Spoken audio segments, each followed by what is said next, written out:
ఫ్రిడ్జ్తోనే కొంత short circuit అయ్యి gas కంటుకుంది. Gas మొత్తం వల్ల ఇంకా కొద్దిగా నిద్ర లేచి బయటకు లేకపోతే తల్లి పిల్ల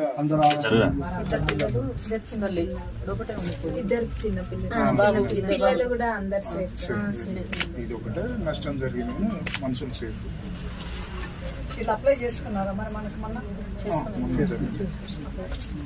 డీలర్ లక్ష్మణ్ కూడా తమ్ముడు